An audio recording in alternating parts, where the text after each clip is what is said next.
I'm Chad. And I'm Cheese, and we are the Chad and Cheese Podcast. Our podcast covers news, startups, AI, automation, programmatic, and all the things the kids are excited about. and then we drown it with a healthy dose of snark, attitude, and four-letter words. Subscribe to the Chad and Cheese Podcast today, wherever you listen to your podcasts. There are times when employer branding is incredibly complex, incredibly complicated. Trying to understand a myriad of vectors and factors, a multitude of inputs and outputs, a series of forces driving your brand one way or the other, most of which you have zero control over whatsoever, as we've talked about. And it is a complicated thing. It absolutely is a hard job. It is hard to make changes to because it is very much like, it's not hurting cats, it's hurting jellyfish, because each individual force, each individual function or force is in itself complicated and messy and hard to manage and hard to deal with. And you, again, have no power over most of them. And yet somehow you're expected to manage or strengthen your employer brand. That's why it's a hard job. But I wonder if we overcomplicate things, sometimes maybe to make ourselves feel better, because it is a hard job and it's our way of seeing how hard a job that is. And that's valid some days. Some days you got a drink in your hand and you just want to say, ours is a hard job. And I agree with you. That's completely valid. Sometimes I think we get too focused on the trees and not on the forest. And sometimes you need to think about the forest and not the trees. And that's really what I want to talk about here. Now, I don't want to swing all the way over to super simplified. We did that in episode 100, I believe, when it was the Zen of Employer Brand, or Zen in the Art of Employer Brand, where I talked about the idea that employer brand is simply a kind of shorthand to explaining to someone what your company gives a crap about, if it gives a crap about anything at all, and maybe if that candidate gives a crap about that thing too, maybe you can find some measure of satisfaction together, right? Some sort of harmony. But there's something in the middle, I think. And the more we think about these once-in-a-lifetime black swan kind of pandemic events hitting our employer brands, and let's be fair, not many people did employer branding in 2008, and certainly very, very, very few people did employer branding in 2001 on 9/11 when these kinds of massive shifts happened, right? So this is the first time our industry is really, for the most part, there are people who did employer branding for a very, very long time in a different way, mostly in Europe, and there you go. But this is the first time we've really faced this kind of crisis. And how do you think your way through this crisis? And well, here's one way. We're going to focus on understanding the four drivers of your employer brand, of everybody's employer brand. And if you understand what those drivers are, maybe you can start to figure out where changes need to be made as the black swan events are hitting you. And let's be perfectly honest, I don't think we're anywhere near seeing the bottom of this, whether it's, well, honestly, any of it. I think we still have a lot of unknown and a lot of uncertainty and a lot of changes and a lot of things to grapple with, and we're still grappling with it. So we better understand our employer brand, our job, as we grapple with it. And that's what we're going to talk about when we get back. Welcome to the Talent Cast, the world's most caffeinated employer brand podcast. I'm your host, James Ellis. And I've been doing employer brand for years now, and I absolutely love the industry. I love how it's growing. I love how it's changing. And I've tried to do my part to elevate the concept, to get everybody to understand the power employer brand can have in hiring, attracting, and retaining talent. So we try to really focus on driving home the idea that this is a calling and a craft. It's a lot of getting your hands dirty, but it's also a lot of big strategic thinking. And that's where we kind of live, that kind of Venn diagram, the intersection between those, the big ideas, and the getting the details right. So we talk a lot about employer brand and how to do it right and how to think about it and how to look at your problems in a whole new way. Ready to rock? 1, 2, 3, let's go. Hey, how you doing? James Ellis here, recording live from Chicago. We're entering week 6, but I got to remind myself to stop counting the weeks because it's only going to make us all crazy. I just got the word that the school year here in Chicago is canceled for the season, and my wife and I are already talking about pretty much camps out. We're really got our fingers crossed for August and September that we can get this stuff straightened out. He says, hopefully knowing exactly who is in charge these days and not having a lot of faith in that sort of process. But anyway, that's neither here nor there. But the truth is, this absolutely is a pandemic. It is a black swan event. It is a crisis that we've, as an industry, have never seen before, and I want to get into that. But first, hey, if you haven't subscribed to the newsletter, there's lots of good material, my job is to digest what's being talked about so that you can get in 5 minutes all the information you need so you don't have to spend 2 hours reading every article that passes by your desk, right? That's what I'm here for. So just go to employerbrand.news, sign up for the free newsletter. There's no pitching. It's not a chance for me to kind of sell you anything. It's really not about that. And it also gives you updates on what the podcast is going to be about. So there you go. Go sign up for that, please. And thanks to the 1,100 people who've already signed up. It's amazing that, in less than 6 months, this thing is really, really ramped up. So I'm super pumped for it. Also, if, I have a whole bunch of office hours I had this week. I had very interesting conversations with someone in Ecuador who's trying to solve a bigger challenge necessarily in employer brand, or a different kind of challenge. I've talked to someone trying to get into employer brand. I talked to somebody about how do you sell employer brand internally. It's a lot of conversations. It's been a lot of fun. So if you want to get 15 minutes of my time just to ask me anything, and I mean anything, just sign up. There's a link in the show notes and get onto my office hours. Okay, so let's not get too far into the complicated, not complicated thing, but here are what I think the 4 drivers of every employer brand. And to be perfectly blunt, each one of these things can get broken down a lot of different ways, but we're trying to create some very clear buckets of what's making our employer brand change, what is driving everyone's perception of what our employer brand is or what it could be. Okay, so let's list them very quickly, and then we'll go through them more deeply. And the list is very simple: culture, leadership, policies, and options. Now, for those of you who like acronyms, if we swapped policies and options, that acronym could be CLOP. I don't care for that. So we're not going to do that. Enjoy. So culture, leadership, policies, and options. So let's break these down because some of them are obvious and I don't think some of them are. So the first one is culture, and let's be fair, we did a great job covering culture, I think. Last week, we had, I posted it to LinkedIn and I got 120 some likes on it, which is the most I've had on this podcast in a long time. So it clearly resonated with people. And to sum up, for those of you who are not regular listeners, and I don't know why you're not, culture is unfortunately often seen as perks. It's seen as, look at our culture. We have cold brew. Look at our culture. We have ping pong table. Look at our culture. We like to go party on Fridays. Look at our culture. We have beer kegerators. Look at our culture. We like to work hard and play hard. And that's all well and good, except it really doesn't matter because, one, it's not culture. It's not. Those are perks. Those are absolutely perks.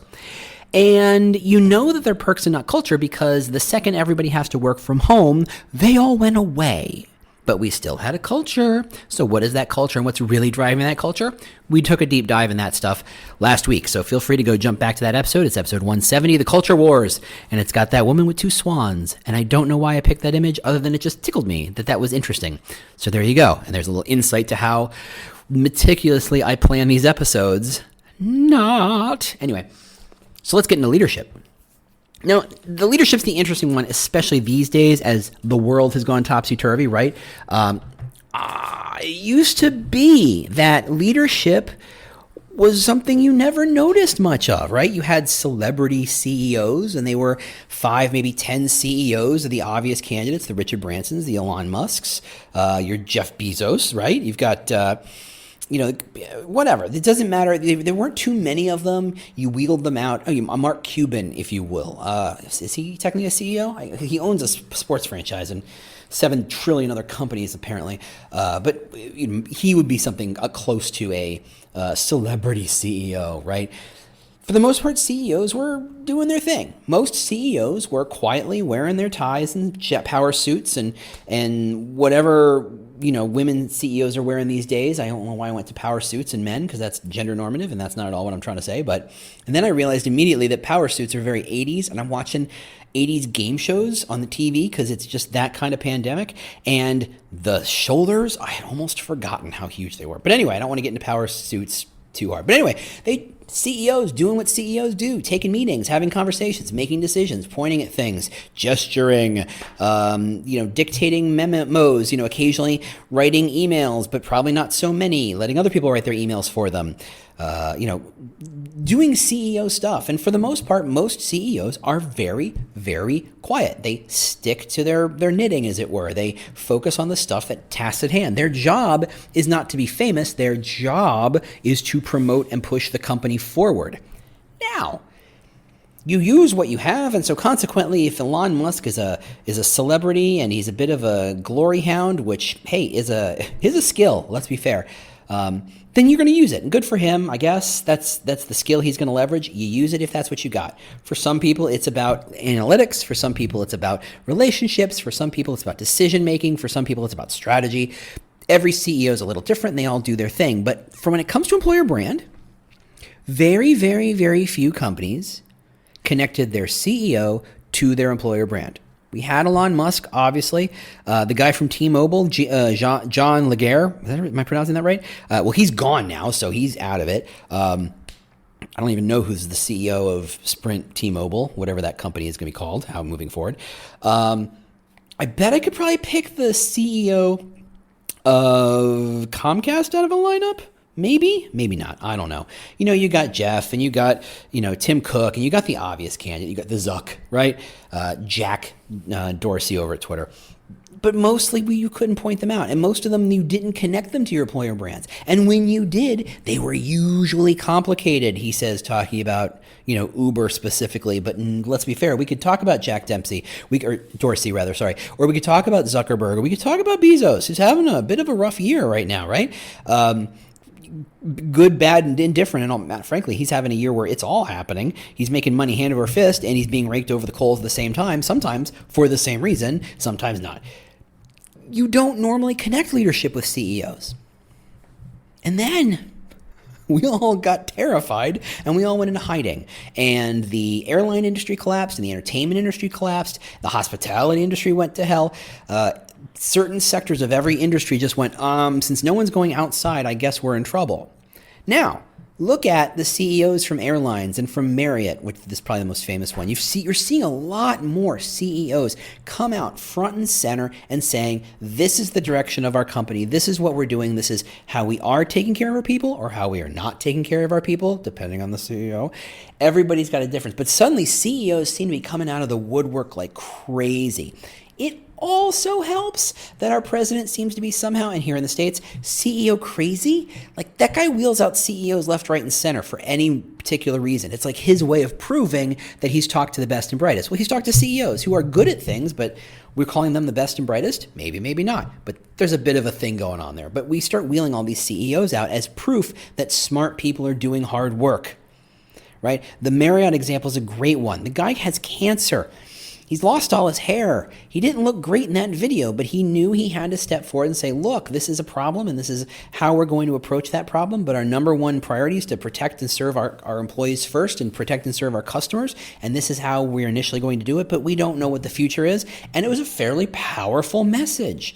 You're seeing CEOs from companies saying, no, get back to work. And we're a wrestling company, so therefore we're necessary and essential in certain states. And you're like, really? That's what's going on? There's the CEO trying to make that claim. CEOs are suddenly, in ways they have never been before, front and center parts of the employer brand. For a long time, we could all just kind of say, yeah, there's our CEO over there. And occasionally you point to them and say, look, do your little soft shoe and project a little authority here, or maybe mention a strategy, but really leave the employer branding to us. Suddenly, employer branders are front and center, and that is a radical change for most companies who did not have classic celebrity CEOs, right? If you're at Facebook, you're used to Zuckerberg being out front and center and being out in there and saying that he's only going to eat the stuff he kills, and hey, it's totally cool, and we didn't totally steal all your data, except we kind of might have did, and by the way, would you mind signing these terms of service, and don't worry about him.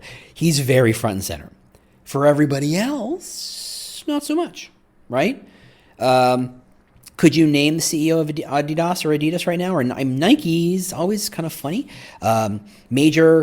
Which of the Bobs are CEOs over at Disney these days? I mean, the CEOs are very much aware of what's going on, but up until recently, they simply weren't. So when you baked your employer brand, you would talk about leadership, but you could talk about them as backseat drivers to some extent. They were not just obvious drivers of the employer brand, whereas today they are. They're making videos, they're writing blogs, they're writing articles, they're promoting their brand and saying, this is what we're doing because in times of crisis, leadership needs to step forward.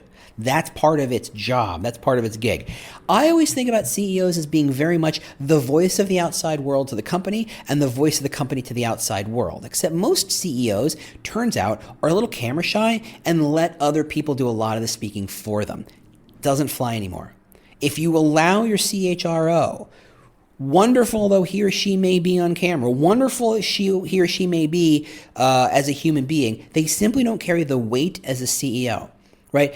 Scott Galloway, Professor Scott Galloway, sorry, he is a professor. He is in fact over at NYU, super smart. He'll tell you, and I think I've seen this before, but the three major the crisis solutions are: you identify and admit the problem, you overcompensate, and the highest person in charge, the highest authority takes charge. So when Tylenol happened, the CEO stepped up and said, yep, they didn't let a PR person do it. They didn't let their chief operations person do it. CEO steps up. I'm in charge. This is what's going to happen. They admitted the problem and they overcompensated on the solution. That is the 3-step PR process. If you don't let your CEO step forward and say, look, it's a crisis mode, so we're going to let the top dog drive some of this stuff, it looks like the top dog is hiding. And that impacts your employer brand. So leadership has always been a factor on some extent, but today it's a whole different ballgame. Leadership are driving a lot of stuff. Third driver, policies. Now, policies is unusual, and sometimes when I think about it, this is the one I forget. Policies they don't shape your employer brand so much as they limit what it can be. And I think we've touched on this a bit in the past. So for example, if you decide your employer brand is all about commitment to gender equality and you have crap when it comes to family leave, I ask you, how much commitment to gender equality do you really have? If you say you care about women and you don't have a mother's room and you don't allow for family leave and you don't allow what classic mother's issues, women's issues are, so to speak, and I don't think they're women's issues. I think they're family issues and human issues, but they are classically considered women issues, I guess.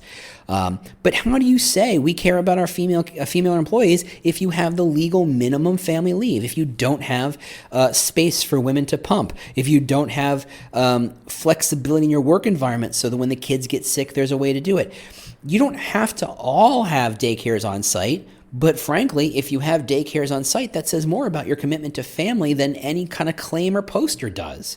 Right? So your policies have a great deal of impact when it comes to what it allows you to say. You can't just pick what you want to say. You have to pick what your company has policies around.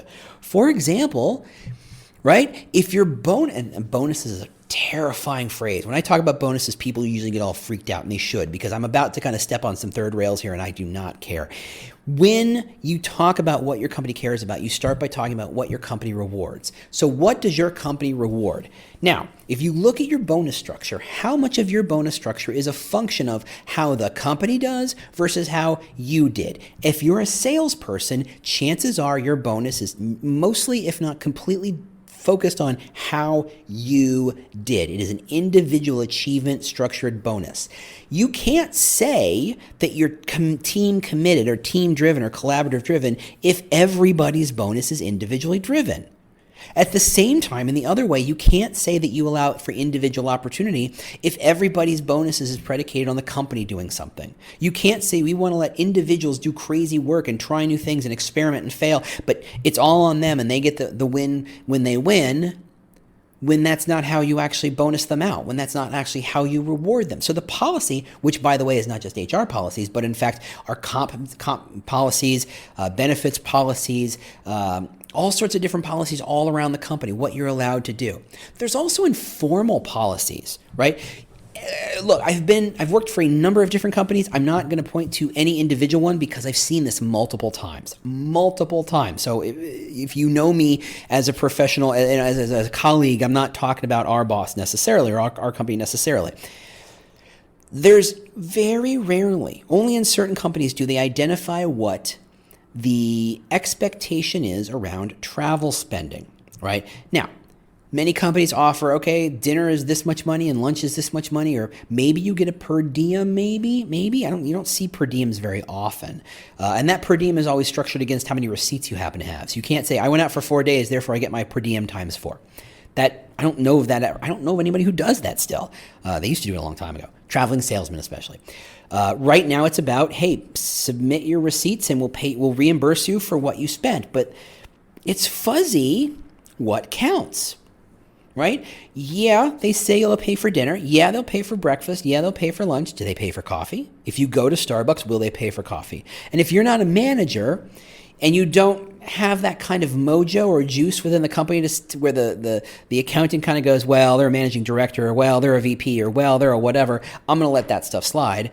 Where if it's not defined, people go crazy sometimes and it's poorly set up. There's the informal policy of, hey, at this kind of company, we're super cheap. We don't spend any money when we travel. No, we will not pick up, we won't pay for the extra money for you to move your plane seat on a flight. We will never pay for business class unless you're the president of the company.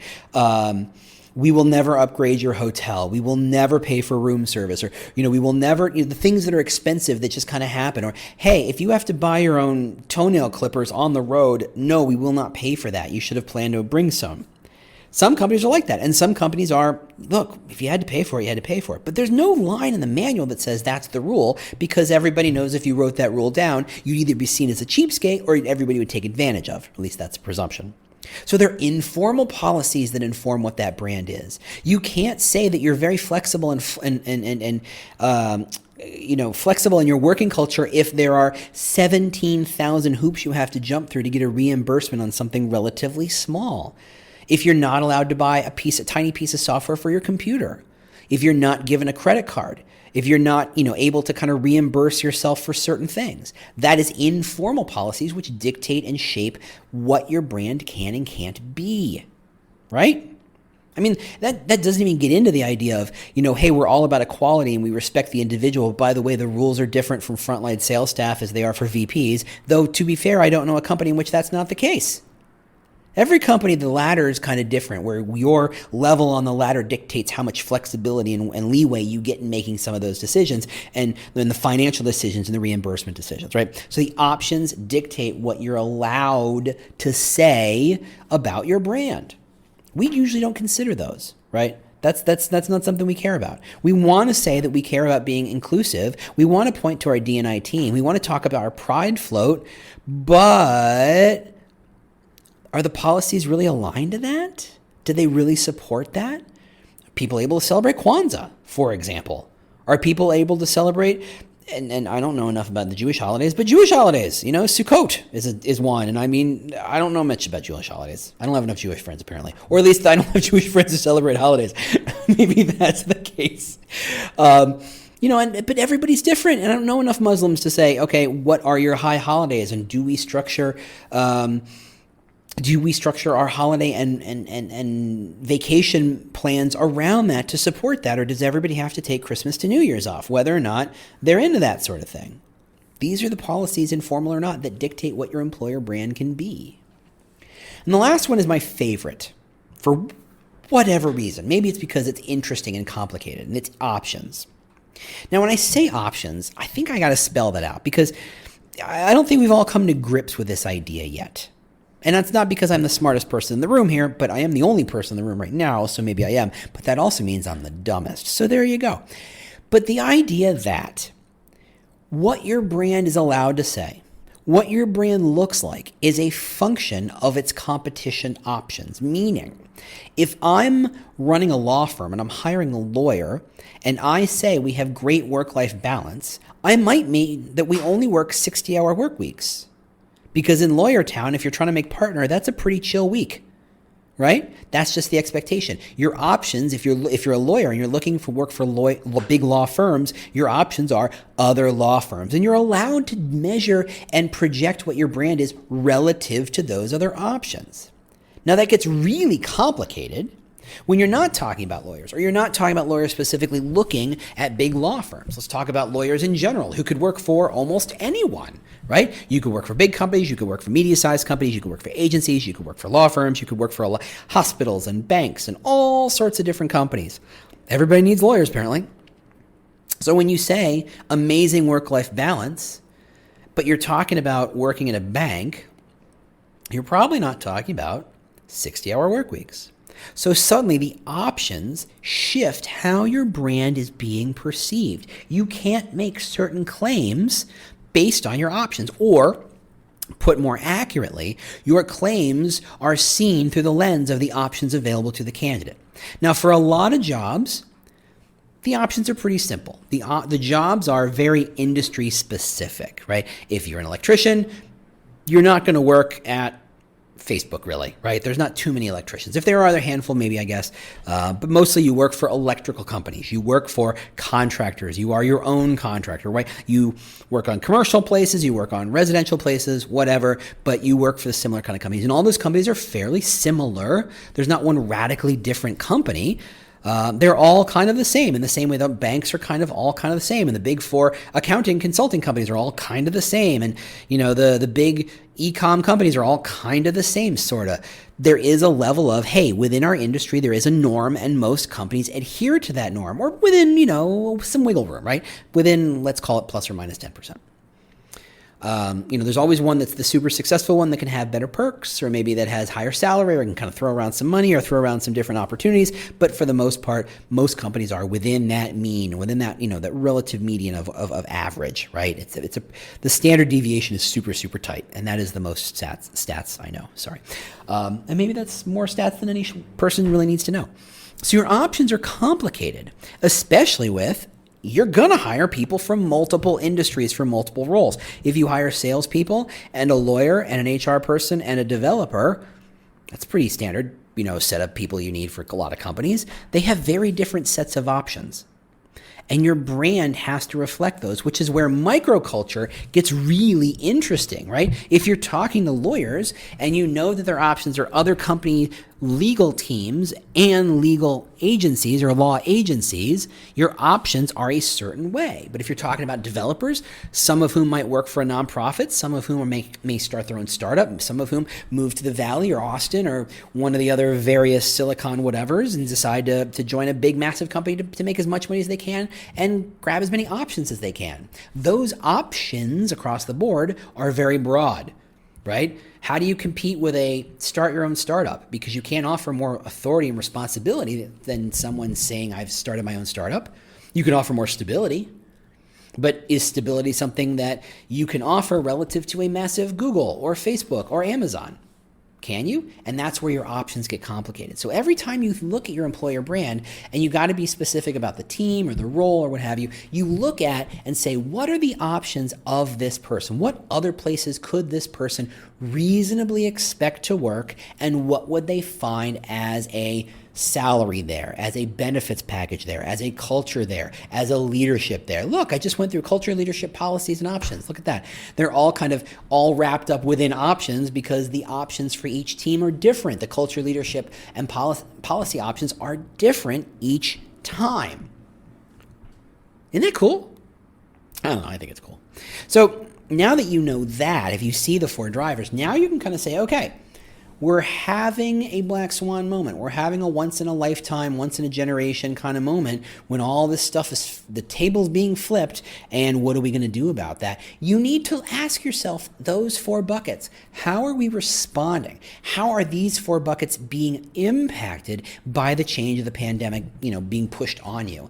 Your leadership, as we talked about, is probably the thing that changes most obviously, especially if you've already had your CEO step forward and make a video or write an email or do a blog post or write an article, right? The leader's already kind of stepped up. Chances are, if the leader hasn't stepped up publicly, they've stepped up internally. I know that in companies that, the letter from the CEO is the driving strategy. And they say, look, this is the direction and this is what we're trying to do. We're all going to take a pay cut, or we're going to squeeze as many dollars out of our, cutting costs to avoid layoffs. Or, hey, by the way, we're going to have to change our headcount in order to right size to where we are. The CEO made an internal, very public internal conversation. They've stepped up. Whereas CEOs might not want to take those steps. They might have asked some other leader in the company to take that. CEOs don't like to talk about layoffs. It's not good for business. It's not good. Well, it's sometimes good for their stock price, depending. But nobody wants to be the bad guy. And so consequently, you sometimes leave that to other teams. Nobody wants to talk about strategy. Sometimes you leave that to other spaces. The leader has stepped up in some way, so you have to say, okay, how have they stepped up? In what way have they stepped up? And what way could they step up? How do we leverage this opportunity to put our leader out there to drive our brand? How has our culture changed? Now that we're all no longer in the same room, how do we define our culture? How do we understand our culture? How do we express our culture to the world if we're still hiring? Because let's be fair, even if you're not hiring, you still need to manage your employer brand, because one day you're coming back. You don't want to be last in line. You don't want to be the one who said, I'm going to put the car in the garage and let it sit for a year until everything's all hunky-dory, and then we'll bring the car back out of the garage because, by the way, you're way behind, and then you got to go fix the car. So what is your culture now that it's all changed? And again, go back to last week's episode and dive into that. What are your policies? And this is a place where I don't think enough employer branders realize they can make an impact. Now, I'm not saying you can dictate policies. Obviously, you're an employer brand person. You have no power whatsoever. Except over your team. And for many of us, that's a one-man wrecking crew or one-woman wrecking crew. So you don't really have much authority. But you are sitting near HR, or you are sitting next to HR, or you can walk over to HR and say, look, make the case. Hey, we want to say our employer brand is predicated on and but our policies make that impossible. Can we start a conversation in which we revisit those policies in light of the chaos and the Etch-a-Sketch kind of moment we are all facing together? Now, is that going to be easy? Nope. It's going to be real hard. But somebody's going to step up and do it. Why not you? Why not you? So step up and do it. And then again, look at the options. If you are in the hospitality industry and you're saying, oh God, our employer brand is suffering, yeah, calm down because everybody's is. Right? Your options, generally, the tide is going out for everybody. If you're in oil and gas, it's been a chaotic month on a lot of levels. If you're having problems, it's because everybody's having problems, but that may be turning around soon. It's hard to say. How much you've invested in what kind of technology is moving forward will dictate what kind of options you have. If you're in the oil and gas or energy business and you started to pivot over to non-fossil fuels, you've got a pretty good opportunity to move things forward. But your options, your competition will start to shift. You won't be focused on other massive energy companies. You'll be focused on other companies that are focused on quote unquote alternative sources of energy, right? If you're in the pharma space, chances are you're hiring like crazy. You may have shifted your hiring around. Maybe you said, okay, these teams we're going to let kind of chill for a while, but these other teams we've got to go crazy on. There's a lot of money, there's a lot of talent, there's a lot of movement happening in that space, so consequently your options have to shift. If everybody's getting more chaotic, suddenly the competition gets more crazy. Now you can't kind of say, yeah, our employer brand's good enough. In order to compete, your employer brand has to be strong. Okay, now that you know your options, now you have the tools, now you have the leverage, go and make those changes. So those are the four drivers of employer brand. And again, employer brand is such a complicated thing. No matter where you stand, whatever perspective you look at it, you can see different things. But that might be a good way to kind of think about all the changes you're facing right now. And if you feel overwhelmed, I hear you. I'm with you. I get you. I feel you. And take a breath, get a cup of coffee, get a cup of something stronger. I'm not going to tell. And let's buckle down and let's go do it. Thanks so much for listening. If you have ideas for next episodes, I'm always up for listening to your ideas. Just go ahead and ping me on Twitter. Or go find me. You know how to find me. I'm easy. LinkedIn, Twitter, all the different places. So I'd love to hear from you. Thanks so much for listening. I'll see you all next week. Bye. This has been an episode of The Talent Cast, part of the Evergreen Podcast Network. If you'd like to get in touch with me, a couple of ways to do that. Obviously, there's Twitter at The War for Talent. You can go to the podcast website at thetalentcast.com. If you'd like to stay up to date on the news of this industry and what's going on, just go to employerbrand.news and sign up for the email newsletter with lots of news and links to other places. If you just want to connect with me on LinkedIn and just say hello or let's just talk, that's linkedin.com/in/thewarfortalent, or I bet if you just search for James Ellis, I pop up pretty quick. Otherwise, if you have any questions, concerns, considerations, ideas for podcasts, holler at me, let me know what's going on. Thank you if you've shared it. Please share if you haven't. Rate us, review us. I love all that stuff. It really does help kind of keep the message going and get the message out there. Thanks again, and we'll see you next week.